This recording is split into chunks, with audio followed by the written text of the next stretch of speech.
कहते हैं आजकल विवाह कन्यादान आप घर से करते ही नहीं हो तो घर में कैसे सुख समृद्धि आएगी। जब तक घर के आंगन में मंडप न लगे और वैदिक रीति से विवाह न हो, कन्यादान न हो मंडप के नीचे, वो विवाह नहीं है महाराज। वो सिर्फ लोगों की वाह वाह के लिए, आप प्रशंसा के लिए एक दिखावा कर रहे हैं। वो विवाह ने मैरिज हॉल से की गई शादी तलाक की ही नौबत खड़ी करती है। अब किसी का धंधा हम नहीं बंद करवा रहे हैं, हमको गालियां भी पड़ती है महाराज, कहेंगे आप तो महाराज हमारा धंधा बंद करवा देंगी, या देवियां आती है कुछ भी कह करके चली जाती है, हमारा बिजनेस बंद हो जाएगा। देखिए आपका बिजनेस है और काम कर लीजिए, जरूरी है कि विवाह से ही कमाओगे, और भी आयोजन है कुछ भी कहे, पर विवाह एक ऐसा पवित्र बंधन है जिसके साथ खिलवाड़ किया जाता है। वैदिक मंत्रों को कभी मंत्र और श्लोक में अंतर होते हैं। मंत्र भगवान की वाणी से प्रकट हुआ है, मंत्र को कभी गाया नहीं जाता है। श्लोकों की रचना हुई है, श्लोकों को आप एक बार गा सकते हैं, रागों में, सुर में, ताल में आप श्लोक गा सकते हैं, लेकिन मंत्रों को नहीं गाना चाहिए। पर आजकल जब रुद्राभिषेक हो तो स्वयं यजमान जी आनंद ले रहे हैं, मजे ले रहे हैं महाराज, और ब्राह्मण देवता भी उनको मजे दिलवा रहे हैं। बोले पूरी की पूरी पद्धति बदल दी। यजमान के कहने पर ब्राह्मण देवता क्या करें, बोले ढोलक मजीरा लेकर के रुद्राभिषेक हो रहा है। रुद्राभिषेक से खिलवाड़ मत करिए, इसीलिए वो चीज जीवन में फलीभूत नहीं होती।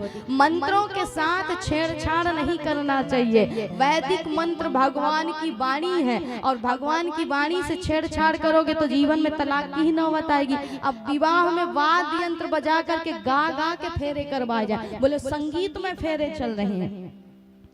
क्या विडंबना है, क्या समाज है, क्या संसार है। और विरोध हम नहीं करते। हम एक बात अक्सर कहते हैं, चाणक्य जी ने बड़ी अच्छी बात कही कि महाराज गलत वो नहीं है जो गलत कर रहा है, गलत वो है जो गलत को सह रहा है। गूंगा वो नहीं है जो बोल नहीं सकता, गूंगा वो है जो अन्याय देख करके भी मौन खड़ा हुआ है। महाराज कहते हैं आप इसी समाज के लोग हैं, अपने आप में सुधार नहीं करोगे, सोचोगे पड़ोसी सुधार करे तब सुधार होगा, नहीं होने वाला। आरंभ स्वयं से करना पड़ता है। पहले अपने आप को ही धोया जाता है, फिर बाहरी को धोया जाता है। इसलिए महाराज कहते हैं कि विवाह की पद्धति पूरी बदल दी गई।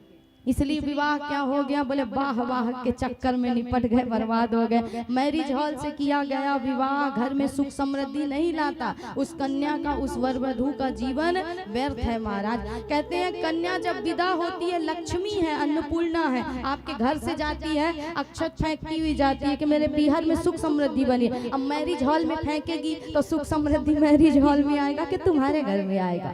तो चीजों का कभी थोड़ा सा चिंतन कीजिए, विचारधारा बदलिए, संस्कारों से अपने खिलवाड़ मत करिए। जो आधुनिक जीवन आप जी रहे हैं अच्छी बात है, लेकिन मूल को भूल जाना यह हमारे लिए बहुत गलत है। इसलिए वैदिक मंत्रों से छेड़छाड़ नहीं करना चाहिए। वैदिक मंत्रों को कभी गाया नहीं जाता है। अब आप संगीत में फेरे करवाओगे तो सोचो क्या होगा, यही होगा ना कि पहले के समय में जो पुरुष था पान खा करके ससुराल जाए तो लाली आती थी जीवन में, बोले खुशहाली आती थी दाम्पत्य में। लेकिन आज की कन्या बोले सुपारी दे करके जा रही है ससुराल महाराज, और सीधे ड्रम में पैक हो रहे हैं पुरुष।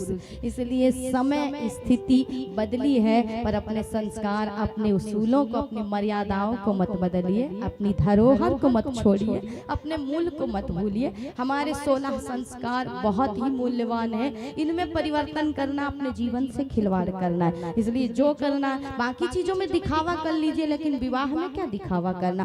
कहते हैं विवाह आज कलयुग में कैसा हो गया, भगवान श्री कृष्ण स्वयं कहते हैं कि कलयुग में विवाह सिर्फ दूसरों को दिखाने के लिए होगा। 600 लोगों को खुश करने के लिए विवाह किया जाएगा, लेकिन वो 2 लोग ही खुश नहीं रह पाएंगे जीवन भर जो एक बंधन में बंधे हैं महाराज। तो इसका कारण भी यही है कि हमने जो देखा होड़ में लग गए। वो व्यक्ति 2 लाख का हॉल बुक करेगा तो हम 4 लाख का बुक करेंगे।